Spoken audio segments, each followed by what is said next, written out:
today's news. CBS News on the Hour, sponsored by O'Reilly Auto Parts. I'm Monica Ricks.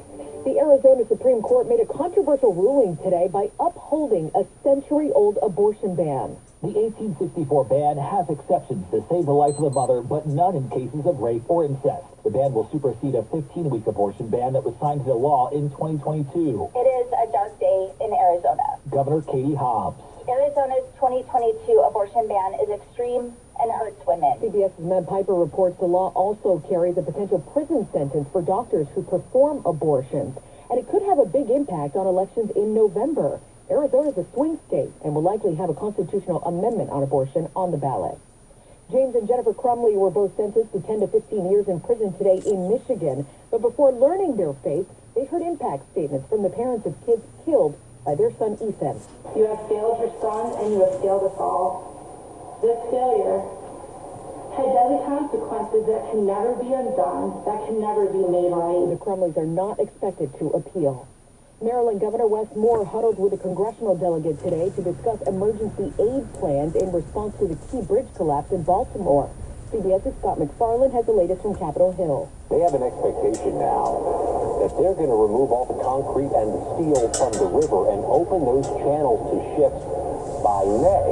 They acknowledged an ambitious timetable, but they also today, as one voice, they think it's a realistic timetable.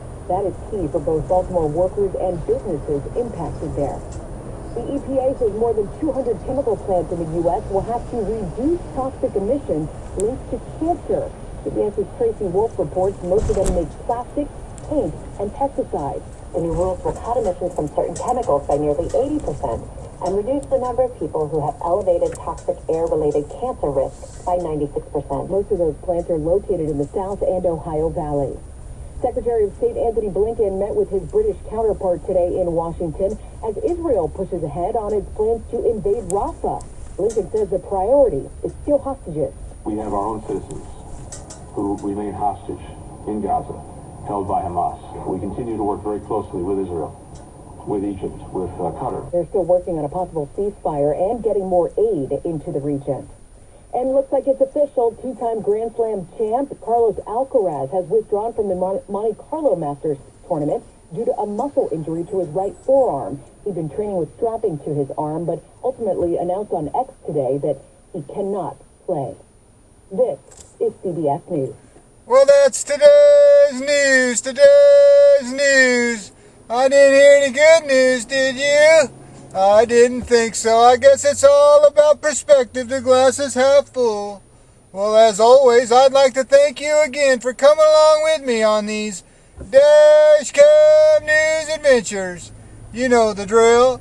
Peace, love, and all that hippie jazz. Bye-bye, everybody. It's 72 degrees in Oakland, California.